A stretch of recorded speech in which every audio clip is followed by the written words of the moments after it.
Have you guys been using the Character.AI app? Now want to delete it for some reason? Then this tutorial is for you. In today's video, I'm going to show you how to delete Character.AI app.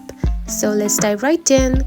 First of all, find the Character.AI app on your home screen, just like this. Then here you can find the Character.AI app. Now to delete it, simply keep on tapping to the app, just like this. Then to remove or delete it, simply tap on to remove app just right here. Now tap on it. Then to delete it, you can simply tap on to delete app just right here.